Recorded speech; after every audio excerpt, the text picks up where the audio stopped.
Welcome to today's video. Today we're going to be focusing on transformations of our linear equations.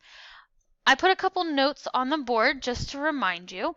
When we talk about transformations, we're going to focus on our form y equals mx plus b, where m is my slope and b is still my y-intercept. So when we want to talk about the y-intercept is what shifts our graph up or down. And I put in parentheses up is a plus sign because if we're shifting our graph up, we want to add to our y-intercept, or if we're shifting it down, we're going to subtract from our y-intercept. When it comes to our slope is when we're going to talk about steepness. And that's one of those slope and steepness. They both begin with an S, so they go together. The more steep a linear equation is, the closer it's going to be to the y-axis, the closer it's going to be to a vertical line. And if you think of it in terms of a hill, the harder it is to run up a hill. A very steep hill is a very challenging hill. In this case, our m, or our slope value, is going to be greater than 1. So, the bigger the number is from 1, the more steep our slope is. If our m is less than 1, it is what we call a less steep slope. Now, when we say less than 1, it's going to be fractions. We can have 1/2, 1/3, 2/3. They are all less than 1, so they are less steep. Now, we're going to look at a couple examples to try and determine what this all means and what it looks like in terms of a graph. Now, if we look, below are the graphs for f of x equals x and the graph of g of x equals 3x plus 4. Identify each graph and describe the differences.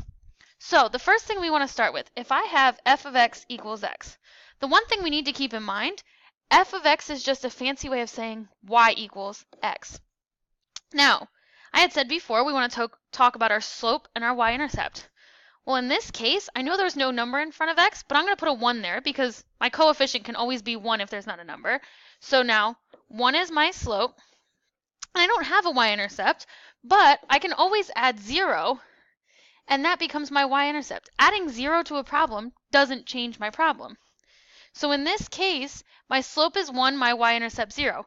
If I look at my two graphs, my blue line is the one that goes through 0, and if I go up 1 and over 1, up 1 and over 1, it works. So this blue line is going to be my f of x. If I go back to the word problem, it says g of x equals 3x plus 4. Now, g of x, the difference between g of f and x of x, g of x and f of x, is they're just different equations. It's just two different variables to represent two different equations. I can still write this as y equals 3x plus 4. Now, I want to make sure I can identify my slope and my y-intercept. 3 is my slope, and 4 is my y-intercept. And if I look at my graph at the red line, I have a y-intercept at positive 4. And if I go up 3 and over 1, up 3 and over 1, I hit my graph. So my red line is g of x. Now, if we look just at the picture itself, if I'm going from f of x to g of s, we notice two things. First, I notice my y-intercept is moving from 0 up to positive 4. So I have a gain of 4, or a shifted 4 units in the positive direction. I also notice that my line is getting closer to the y-axis. So it's becoming more steep. Now, if we look at the actual equations and we talk about the difference in the equations, if I have f of x equals, and I'm going to put 1x plus 0 to remind myself, and I'm going to put g of x equals 3x plus 4. If we look at the difference, if I look at my y-intercept, well, to get from 0 to 4, I have to add 4. That's my difference I notice on my graph. Now, as far as steepness goes, we always want to multiply. In this case, we're going to multiply 1 times 3 to get 3. Well, I'm multiplying by a number that is greater than 1, so it is going to become a steeper graph. If the question asked how much steeper, your answer would be 3 times because that's what we multiplied to get our answer. If we look at our next one, let f of x equal x, the graph of g of x is shown. Now, we want to talk about what happens to my slope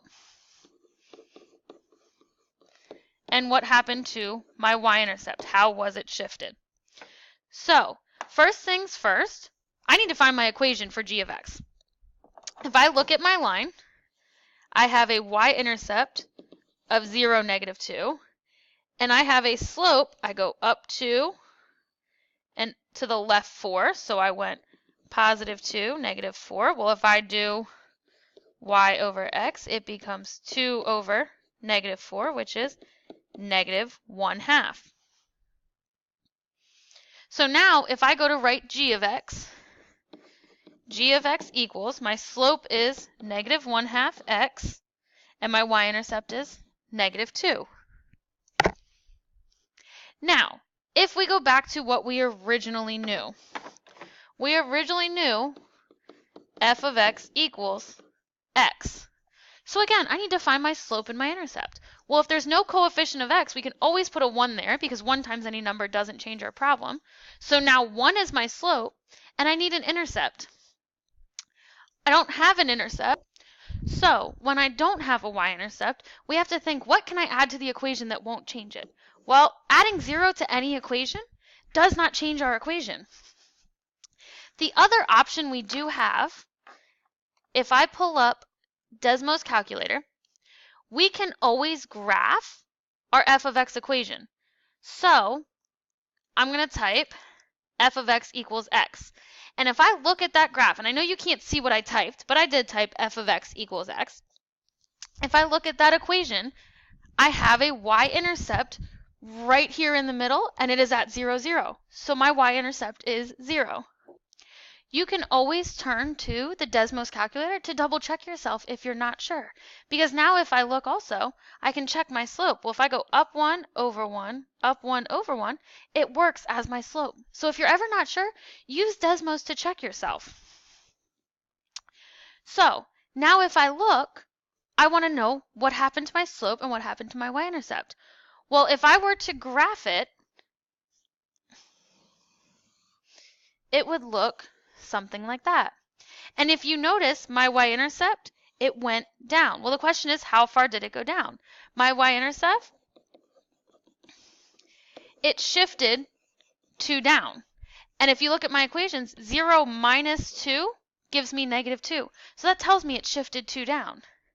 Now, as far as my slope, I started with a slope of 1, and now I'm a slope of -1/2. If you notice, my slope of 1 is actually closer to the y-axis, so my slope is less steep. -1/2 is less than 1, so it is a less steep slope. And if it says how many times less steep, it is 1/2 times as steep, because 1 times 1/2 gives me that 1/2 number. So technically both answers are correct. They're not going to have you select both. They'll either ask you, is it steeper or less steep, or 1/2 less steep, but they will give you part of it, and you just have to be able to identify what the two equations are. Use what is visually in front of you.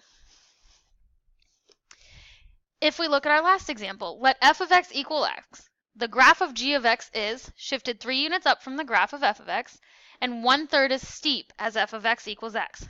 Find 2 points that create a line that represent g of x. Well, before we even represent g of x, we have to know what g of x is. So I'm going to start with my equation, f of x equals s. Now, if I read what g of x is, it is shifted 3 units up. That keyword up tells me we are adding 3. My shifted tells me it's going to happen to the y-intercept.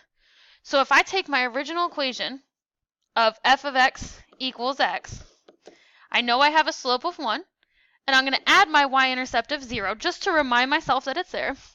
So the shifted tells me I'm going to change the y-intercept. Up tells me I'm going to add to it, and it says 3 units, so I'm going to add 3.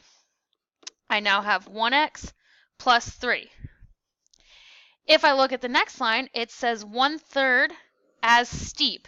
Steep tells me it is my slope. And 1/3 is the number I'm looking for. So now I need to multiply my slope times 1/3. Well, my slope is 1, so I'm going to multiply it times 1/3. That gives me 1/3 x plus 3. Because I did both of my transformations now, this is my new equation, g of x. So g of x equals 1/3 x plus 3. Now it's saying to find 2 points that create a line to represent g of x. What I'm going to do is I'm going to go back to my calculator, and you can do this on the handheld or you can do it in Desmos, and I'm going to type g of x equals 1/3 x plus 3. Now, from here, you notice, and I will erase my lines from earlier, my graph was shifted up from my original, and it is less steep. It's not very close to the y-axis. Now, I need 2 points. Here's the thing. You can pick any 2 points you want. I would pick your y-intercept. This is at 0, positive 3. That's a point that falls on the line. I can also pick, I have -3, positive 2. I could also pick -6, positive 1. I could also go in the other direction, and I can pick positive 3, positive 4. There's a wide variety of points you can pick. If it says pick 2, make the y-intercept one of your points. It's a guaranteed point to be correct because it does fall on the line. Hopefully this helped better your understanding of transformations. Please bring any questions you have to class tomorrow. I look forward to seeing you then.